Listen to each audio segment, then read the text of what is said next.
Broadcasting from Baltimore, Maryland, this is 5 by 3 Radio, where strength is for everyone. I'm your host, Emily Sokolinski, owner of 5 by 3 Training, a strength and conditioning gym in Baltimore, along with my co-host, Rebecca Fishburne, founder of Cornerstone Strength Maryland.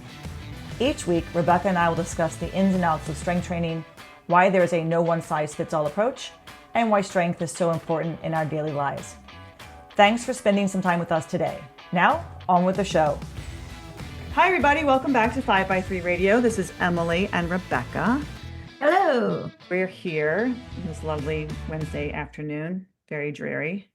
And, hopefully it'll start to warm up soon. It's supposed to be warmer. Oh, it was warm over the weekend. It was nice. It was gorgeous this weekend. Absolutely gorgeous. And now we're, then it snowed on Monday. Yeah, well, winter in Maryland. And now it's raining. But we got a lot of good feedback from our last episode on balance. Not that one. The digital sheepdog one. It is difficult to say that, is it not? Digital sheepdog. Yes. The balance episode was two podcasts ago. This one, you have to be intentional when you say that. And I think before we jump into what we want to talk about today, I actually had a follow up to that. I was gonna say what was interesting to me after we did that podcast is one of my clients who gets all kinds of crazy things showing up on her feed. Yeah. Because she's like probably the one that is always Googling what's worst case scenario if I squat, getting all of those like really horrific things. The other day, like this week, Tuesday, she's like doing her deadlift. She does a warm-up set, and then she says to me, so, I have some questions. Oh, no. She's relatively new, and that's what I'm thinking. I'm thinking, oh, no. I have some questions, some stuff that's been showing up on my feed, right? Oh. I'm like, oh, no. Okay. She goes, so recently I'm seeing a lot of stuff about a hook grip. Should I be using a hook grip on my deadlift? And I was like, okay, finally, you're getting something worthwhile.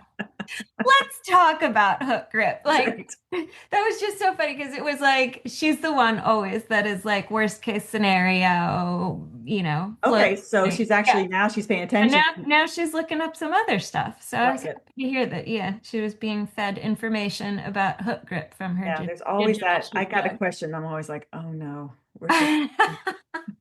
where's this going? What's the question? I brace myself. What's the question? Yeah. Yeah. Good. Yeah. Train that sheepdog. I know. Oh my God. I saw. I'm not gonna go. I'll tell you later. I'll tell you after the show what I saw. Yeah. Tell me. Now what I get. One video. You click on one video and that's it. Oh, that's the end of it. Or even if you like, you're looking, you're scrolling, you put your phone down because you get distracted, and you put it down and it's on a thing, and now all of a sudden the phone thinks they hear you. They hears you. Big Brother's listening like all the time. So we've got a quickie episode a day. Maybe we'll see if it's quickie or not. I don't know. You're pretty good at talking. I know. We've got time constraints. So a real easy topic that that Rebecca came up with, which I thought is a good idea, because we're always like, do you have an idea? We're like, yeah, let me think about that. Do I have a topic today? Lifting habits.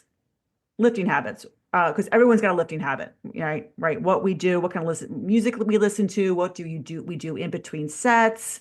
I think everybody's got their own kind of way of approaching their training, their own habits, like what rack they use, what bar they use, especially at the gym, right? Right. And I think in your situation, you're in a gym, you see each other lifting, right? And so I'm working with clients individually. They're the only one lifting at that time. I'm not doing a lift at the same time. There's other people in the gym who are doing completely ridiculous stuff. Sometimes there's people in there that are doing reasonable things that I can point to and be like, do you see how they waited before they did their next heavy set? Like that kind of thing. I can point some stuff out. Some of it is completely irrelevant to what my lifters are trying to do. Right. And so I think maybe for people that I work with, or people who are just starting out, or people who don't have a gym community, like maybe they've got questions Mm-hmm. about what Mm-hmm. does your lift look like? Right. What do you do? And there are some days where it's like your lifting habits, your lifting routine is the only thing that carries you through. And so like, what do you do when you're 100%. having a day like that? So just sort of share a Yeah, I think so. We all little have sharing different. time. Yeah, I mean, all of our lifting environments are different. We've got people who I was like my clients who lift together, right? They train together in gym settings. So, what do they do in between their sets? They're talking. They're getting they're puzzling. They might Oh be yeah, you guys they might have be you have reading. a puzzle We have a table. puzzle table. We have a puzzle table. They might be on their phones. They might be checking the news. They might be reading something. They might be reading a book. Most of the time, they're talking, right? Most of the time, Yeah. they're interacting with each other. But I also know what you do in between I sets. knit, of course. Which is like, I don't think I know anybody else who does that. I knit. I have my knitting with me all the time, and when I don't, I panic because then I don't know what to do. And what I really need to do is have like some yarn stashed at the gym in case I do forget my Emergency emergency knitting. They would love that. Emergency knitting. But yeah, I mean, having time, we don't want to waste our time, with at the gym in a sense, right? We don't want to be there for hours. Of course, my clients are there. They enjoy talking with each other, so they can be there for a little bit of time. But if you are lifting on your own or you've got a client that you're working with, what do you do in between your sets, in between your exercises? I mean, it's kind of like what keeps you going, right?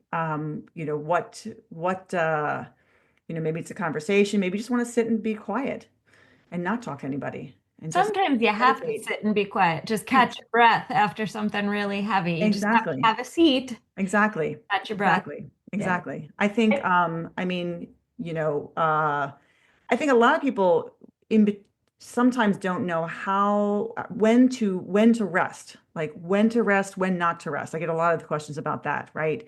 Mm. What's a resting period look like? Usually you want to obviously rest during your working sets, right? You're working your warm-ups don't need a rest time. I mean, maybe you take a minute. Sometimes, for my older clients might need like a minute in between their warm-ups. That's okay.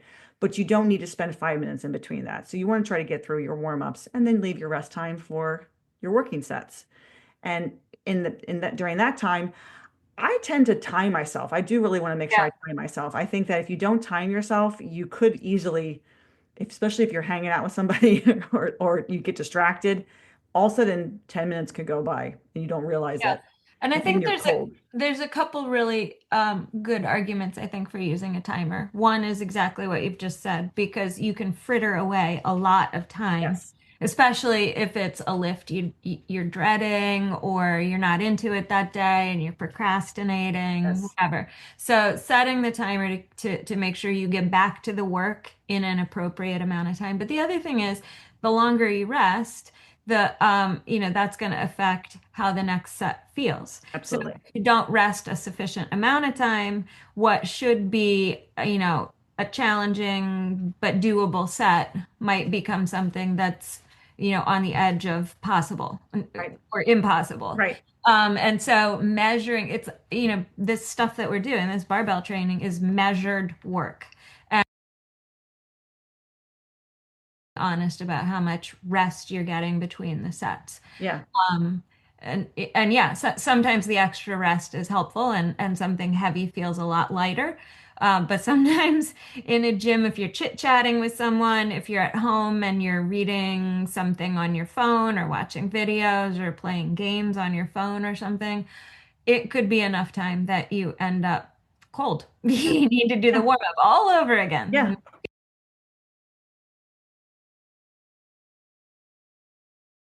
Workouts are getting so long. They're so long. And I'll look and I'll be like, really? Because it should only take you about an hour, maybe hour and 15. What are you doing? If they tell me that they're resting 5 minutes in between every single warm up and then every single work set, it's like, okay, well, if you stop doing that, you're going to cut down on how much time. And then like, oh, I guess I was doing that. So making sure that people understand that. Now, of course, if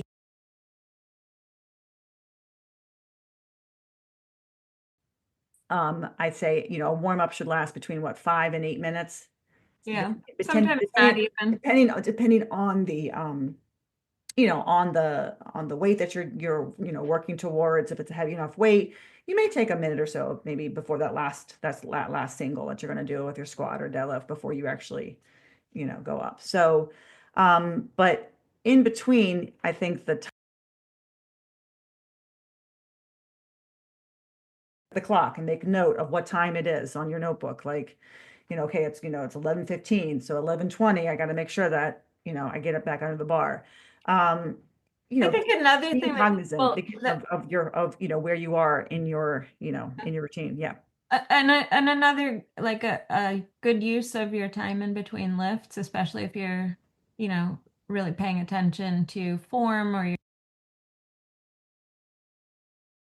Yeah. chance to Yep. watch the video again. If you're lifting on your own without a coach there and you're trying to be your own coach and give yourself feedback on your form, that's a good, you set your Yep. timer, you Yep. look at your video, you get verification like, oh yeah, I did feel like I was, like in my toes too much on rep 4. I Mhm. see that. And that is what happened. Here's where it Mhm. started, so you have some good cues in mind for Yep. each.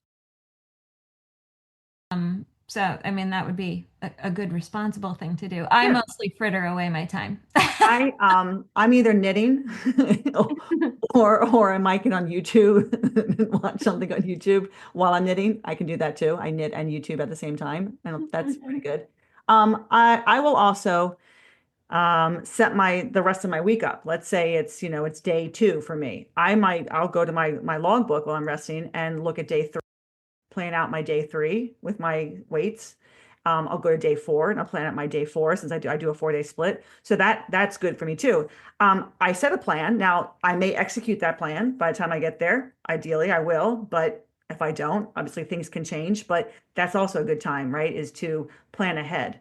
That way you come into the gym the next time and your program is there. Now, if someone's programming for you, if you have a coach, then you could always look ahead too to like what's my next session going to look like, and get an idea of, okay, he or she's got this program for me. I'm going to need to make sure, how much time am I going to need? What time? So, I mean, just thinking ahead too. I always like Yeah. to use that time for that as well. Thinking ahead, and then also like you're talking about if you have a coach, or even just if you're being your own coach and you have your logbook, that's also a really good time to make notes in your logbook. Mm-hmm. Right. So the logbook should have additional information in there to help you figure out how to program, further out. Right. So you might go back and look at training session from a previous week and try and figure out, why does this week feel so much heavier than last week? Right. Right. Oh, and then sort of make a note like, okay, I feel like I'm fighting a cold, or whatever other factors might be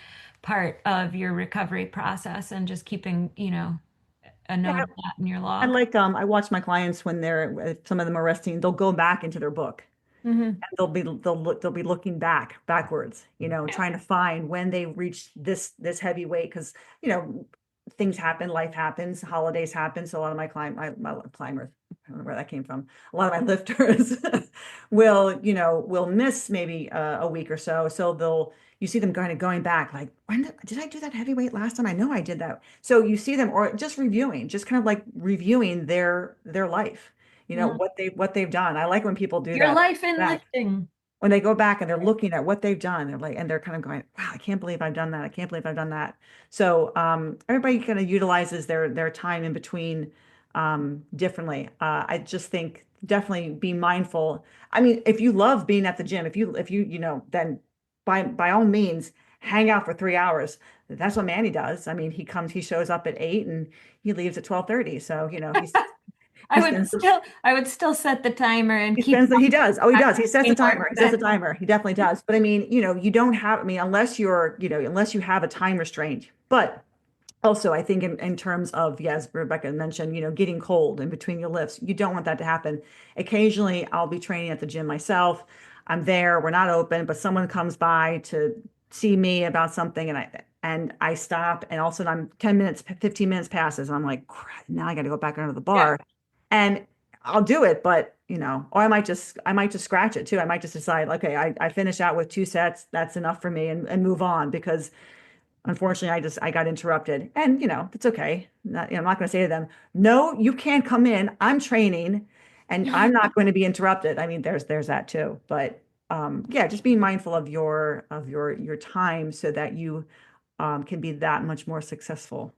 Yeah, with your lifting, while you're training.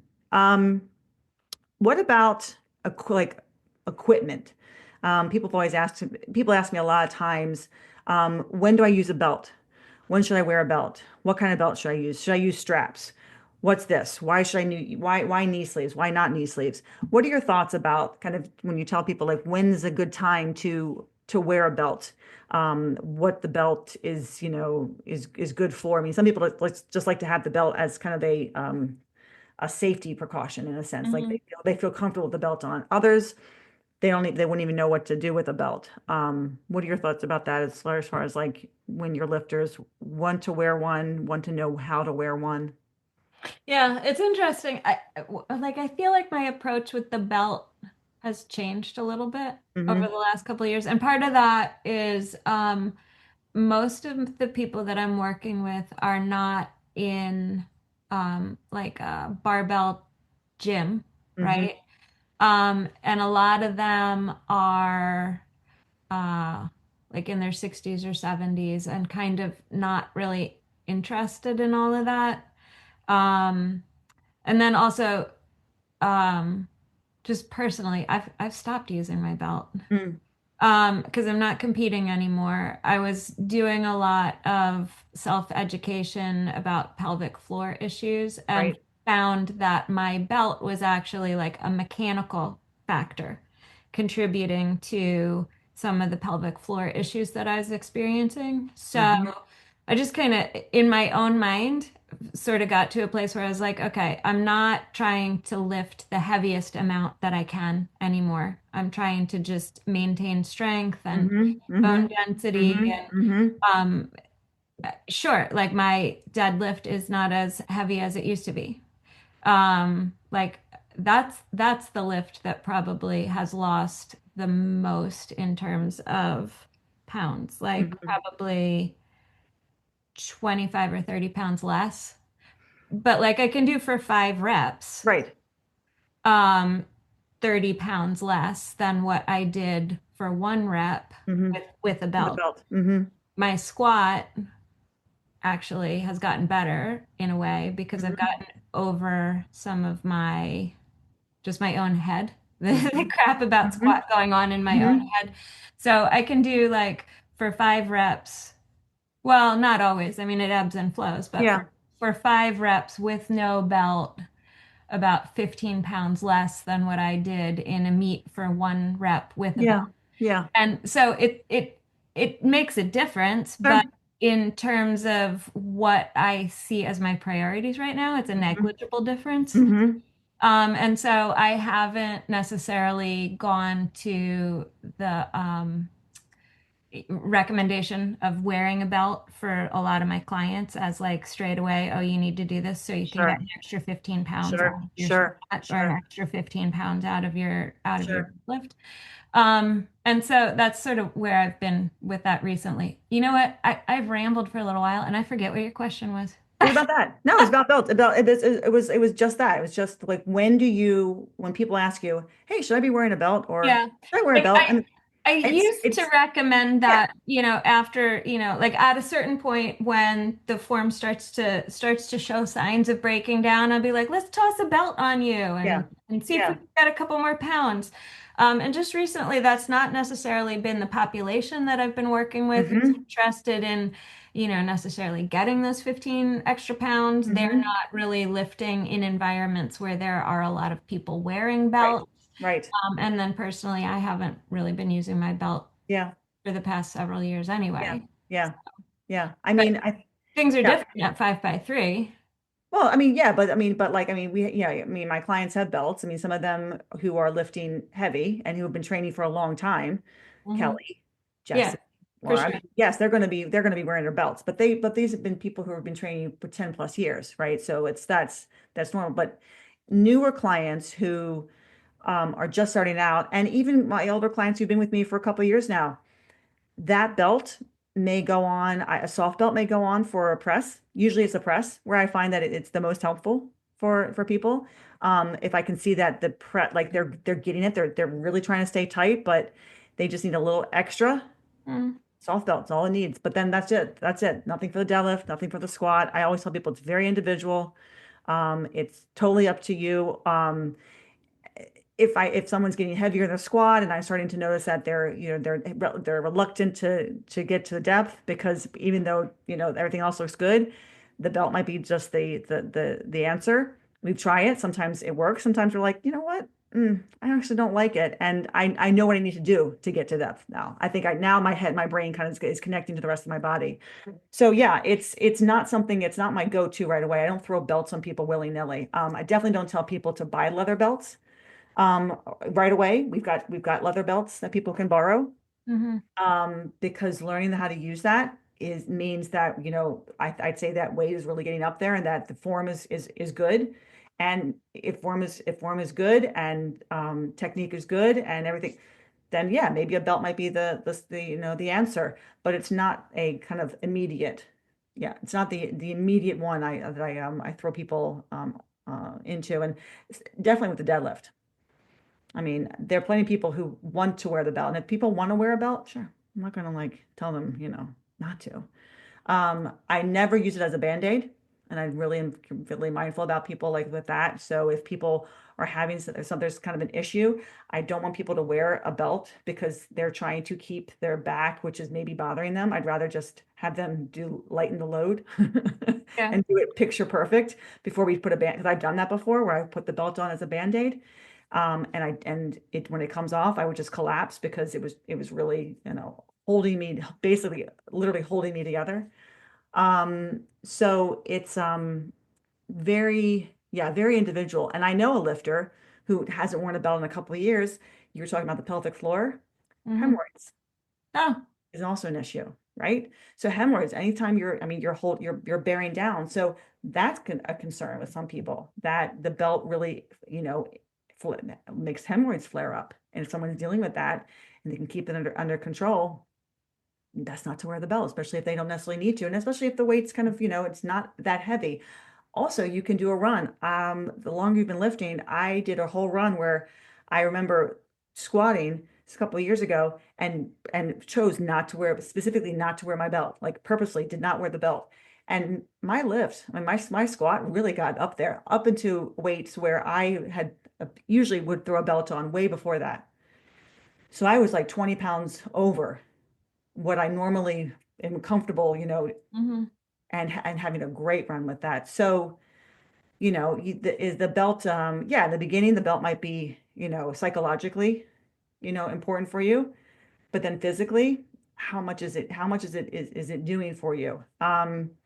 Well, If, and it's different. Like, are you going to be competing? yeah, Are you yeah, doing like strongman, powerlifting, whatever? exactly. That's like a different population that I'm Right, working with at the moment. right. And Same and thing. and it's sort of like a lot of times, like you get a 70-year-old woman, and I'd rather have them get a good pair of lifting shoes before I tell them go out and buy a belt. Absolutely. And even that, sometimes people are like, maybe I will, maybe I won't. Yeah, Like, yeah. It's there's, okay. yeah, It's okay. It's kind of like just glad they're lifting. yeah, wrist wraps, or knee sleeves. I'll tell people to get a pair of knee sleeves before I tell them to get a belt easily, especially for knees, for older knees, Yeah, right? I always like, so I say it gives you a little bit of love. Nothing wrong with a little bit of love on your knees.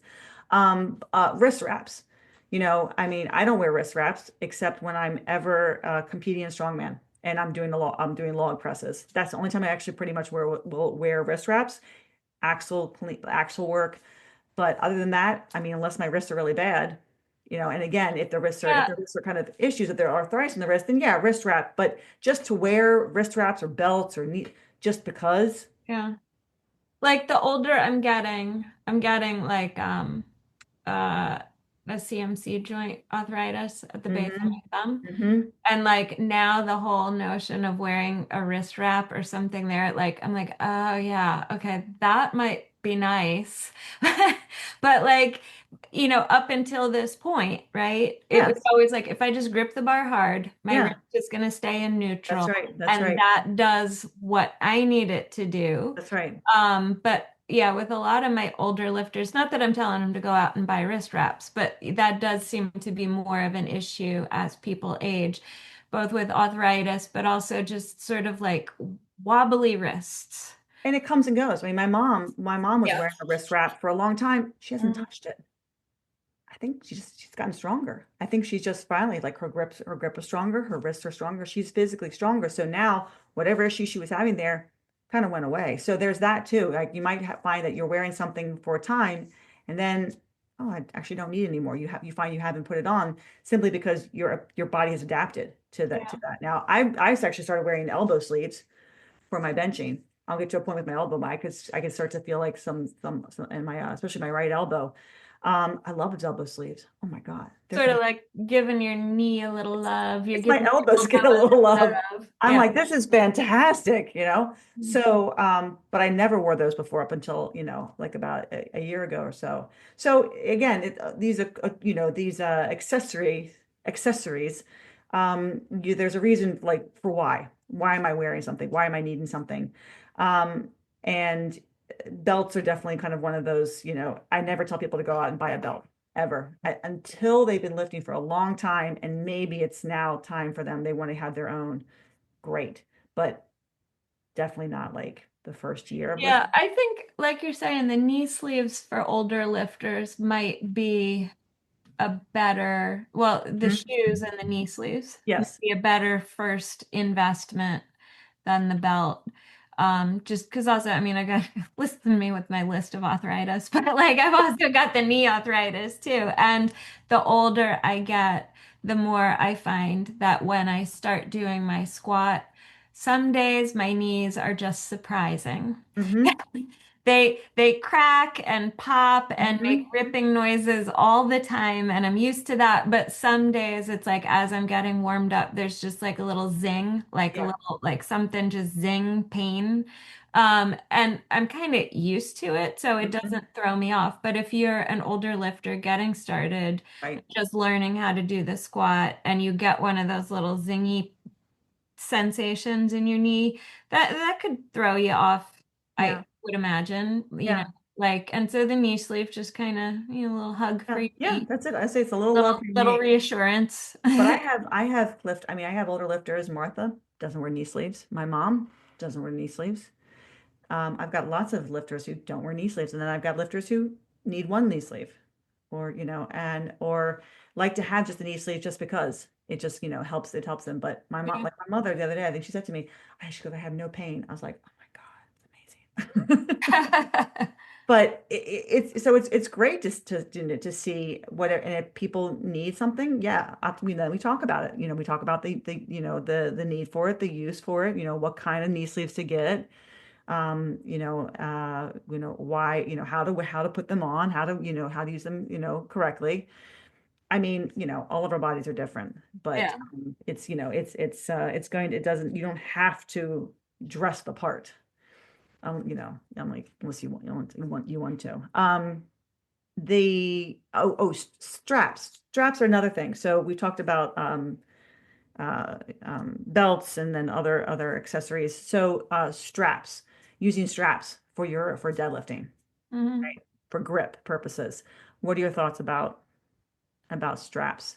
Yeah, When I to use mean, them, this how to kind use of them? comes back to the conversation I had with my person earlier this week when Mhm. she's asking me about hook grip. Yeah, The deadlift is not a grip exercise, and at some exactly. point, grip is going It to will be work your grip. It will work your grip, but it is Yeah, not. at Yes, some point, that's going to be the limiting factor. Your right. back, your legs, your. Sound just like me. You sound just like me. I might have picked that phrasing up for you guys. Yeah. So anyway, so whatever you need to do in order to continue to deadlift when your grip starts to be the limiting factor is fine. If you're going to compete, you cannot use straps, so Right. you've got to figure something else out. You've got to either hook grip or do a flip Right. grip, alternate grip. Mhm. You got to do something else. If you're not planning to compete, whichever you prefer is fine. I wouldn't use straps for all of the Right. lifts, for all of the deadlifts, for the Right. warm-ups. I would use your own grip for as long as you're able to, because the stronger grip is helpful. But if that gets to, and I like, for instance, like with me, I kind of cycle through, my deadlift, over the course of 6 or 8 weeks. And so when I do a reset, I can probably go like 3 weeks using an alternating grip on Hmm. my deadlift before I have to start using straps again. Hmm. And that's just another one of those things that I just see like, can I make that grip a little bit stronger? Can I make it to 4 weeks the next cycle through? Can I get 4 weeks, without the Yeah. straps before I have to use them? And sometimes it just depends on other weird factors like my thumbs. Like if they're cooperating that day. Hmm. Right. Right. Yeah. I mean, that's how I mean, you sound just like me. I mean, I say the same thing. I tell people all the time, the grip is your limiting factor. Eventually your grip's going to go out. Your legs are going to still be able to pick that weight up. And straps are a good alternative to the mixed grip, or hook grip, right? Because the mixed grip does change the position of your shoulder. It's can be uncomfortable for people. It can actually just not quite gel, with a lifter. I'd find that I used to mix grip and then I started hook gripping, and going back to mixed grip, it's okay, but I always prefer the hook grip, to the mixed grip. And people who are concerned like about their biceps and whatnot, mixed grip might not be the good solution for them. So straps could be it, as long as they know they're never going to be able to use them for a competition. Um, Straps also, I always have a love-hate relationship with straps. Like, I just don't know how to use them properly ever. I, Like, I I love my never straps. I never feel like I could ever get a good handle on the straps when I'm I, when I'm I really like my straps, except they do sometimes like I deadlifted today. You probably can't see this, but like, do you see that like a cute Mhm. little mark? Yeah, yeah, Yeah. It's like they give me I don't know, it's like a little strap hickey. yeah, yeah. I call it, if I'm doing sled drags and I have the handles between my, wrapped around my wrists, right? You get like the red marks around your Yep. wrist. Call it 50 shades of sled drags. Oh boy. So, yeah, I mean, straps are great. Okay, so straps are needed. You can use straps in strongman competitions, strongwoman competitions. So straps, definitely you can use those, right? And that's when I typically have always used those. Or if you're doing any type of variation on the deadlift, like a rack pull or RDLs, right? Or sit-legged deadlifts where you're doing multiple reps, like RDLs, like you're doing sets of 10. You Hmm. don't want your grip to be an issue on that. So that's where straps can easily be used for that. And I had no problem using straps on that. Diego definitely will use straps at his last working set. So if he's warm, because he's doing sets of like 7 or 8 too. I mean, with his deadlifts, he's not doing sets of 5. But he'll use his figure 8 straps for that. But the entire warm up is done without straps. All the warm ups are done with no Yeah. straps. Yeah, yeah. And then you get to your last set and you might use straps. So yeah, if you're never going to compete, straps are great.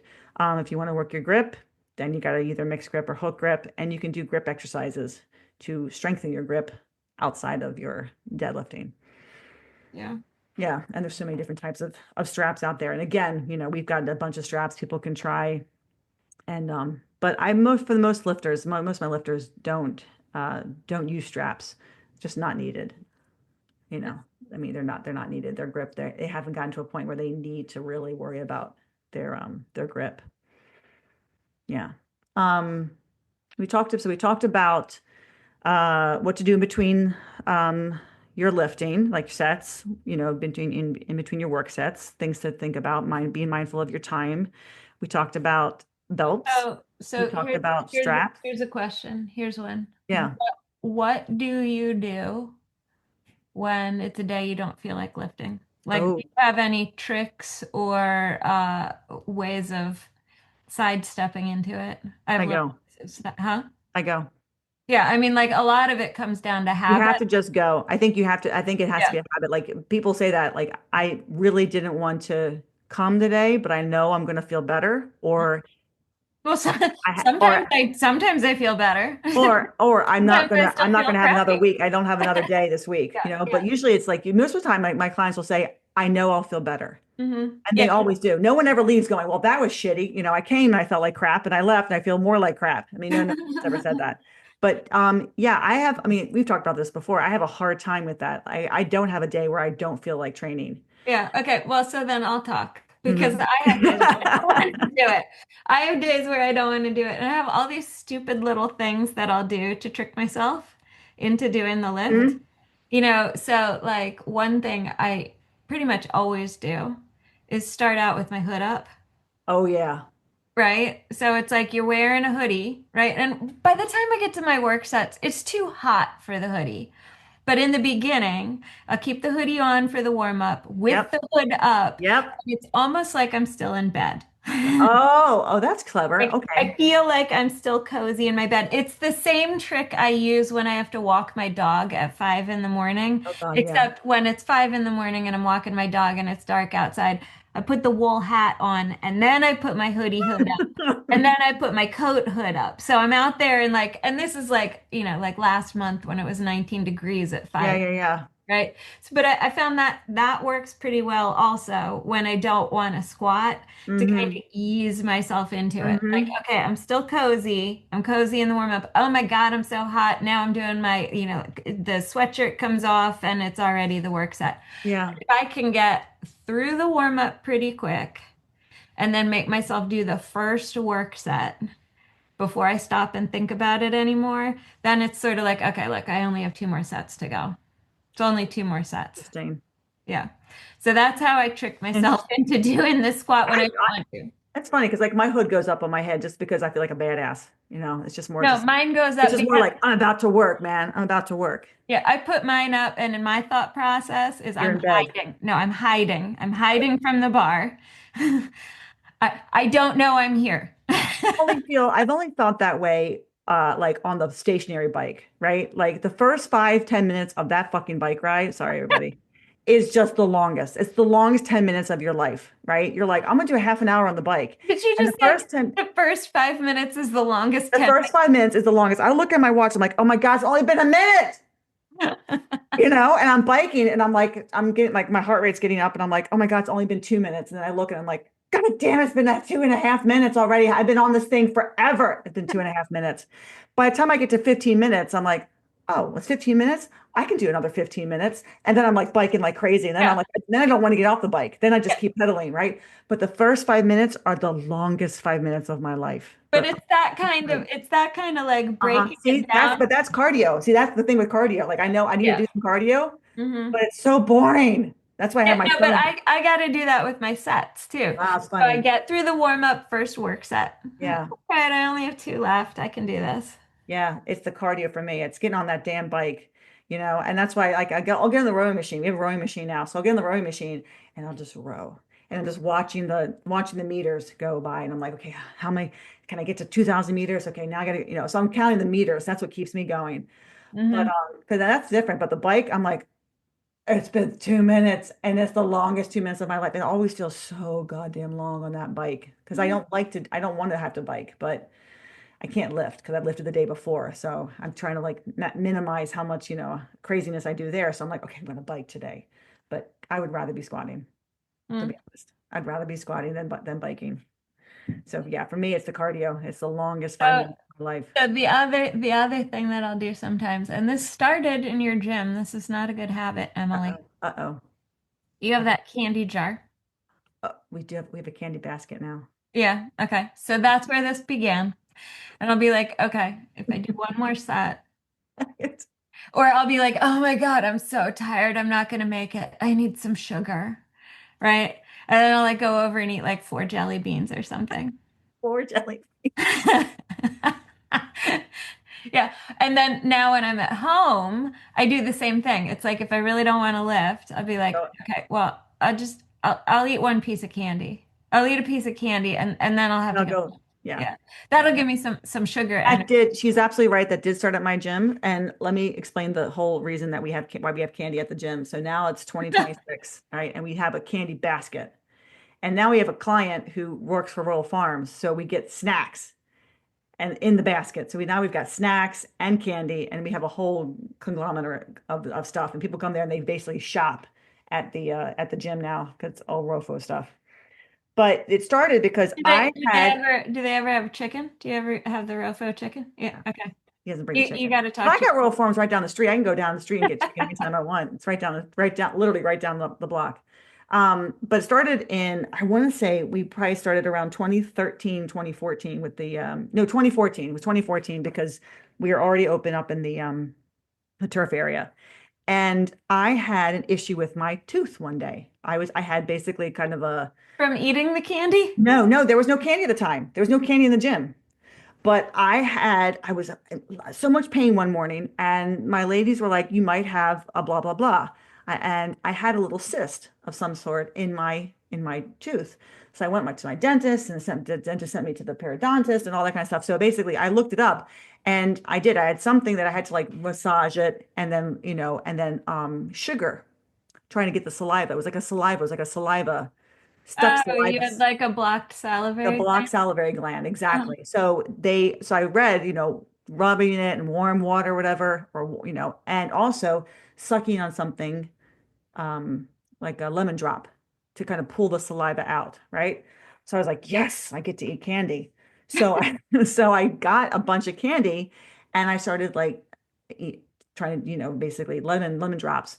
Well, Yeah, I feel like a Sour Patch Kid or a lemon that's drop what it was. salad. That That became turned like. into like jelly beans and It turned other into jelly beans. sticky. It turned, and then we had containers. We had two tall containers, and we fill it with jelly beans and Sour Patch Kids and whatnot. And people would go into that. Now this is all before COVID, because once COVID hit, we put those things to the side, and it became all packaged candy. So now we have packaged candy from Costco or Sam's Club or something like that. But before that was literally a jelly bean jar. That all became because Emily got a salivary gland that was all stopped up, and decided that this was the time that I could actually bring candy into the gym, and there we have the candy. Yeah, and that was the start of my bad habit. Yeah, that was the start of everybody's bad habit. And Thanks, Emily. now it's become chips, and and then if you leave your bar loaded, we get And donuts. you've got your whiskey collection We've too. got a whiskey connection. Yeah. And Greg forgot to bring a bottle last night. So I was like, well, what are we going to drink now, Greg? He's like, we're going to drink from your stash, which we did. We drank the chicken cock. I don't know what Really that good. is. It's good. That's from my client, Pam. I gave her a bottle of something else, and she gave me a bottle of the chicken cock. Okay, now we're talking about alcohol, which we said we were never going to do. We're going to stay on topic with the lifting. And here we are. We've gone off topic. Sorry, Diego. Something he said to never, ever do. I Never, thought ever this was do. more of like just a chit chat episode But anyway. this is a chit chat episode. So those are our thoughts, our lifting thoughts for the day. Everybody, we just thought we kind of, throw a few things out there that Rebecca and I do with our clients, that we do with, for ourselves, and maybe has given you some food for thought about what you can do in between your sets, or whether a belt's right for jelly beans for jelly thought. beans, yes, or whether a belt's right for you, or and what your thoughts about lifting straps.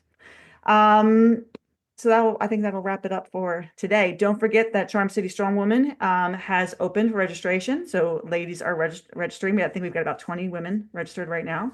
We've got Nice. a nice group, nice mix of all the groups right now. The contest is Sunday, June 7th. And we'll start our fundraising campaign, probably the beginning of May. So look for that link in the next couple months for the fundraising campaign. The link to the registration is in our bio, and the fundraising link will be there soon as well. Any other thoughts before we wrap it up? I think we're good. Yeah, we are heading down to Texas in a couple weeks, Rebecca and I. Oh yeah. And I think what we should do is we should do a live podcast from the airplane. From the airplane. Oh no, from the car ride to Wichita Falls. So we might be doing a podcast. We should do a podcast while we're down there, We should do a podcast from the falls. I was going to say we should do that from the falls. We should maybe this year they'll have the falls turned on. Maybe they'll have the falls turned on. What we should do is see if there are any coaches there that we know and like who are auditing too, and maybe we could do an interview with them. That could be interesting. It could be interesting. So stay tuned for that, everybody.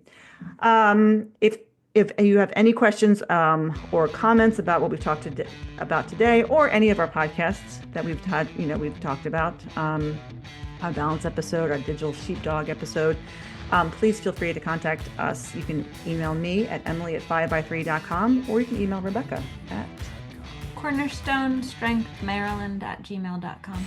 And we hope you have a wonderful week, and we'll be back with you in a couple weeks for another episode of 5by3 Radio. Thanks, everybody. Sweet. See you later. Thanks, Rebecca. Bye. Thanks for listening to 5by3 Radio with Emily and Rebecca.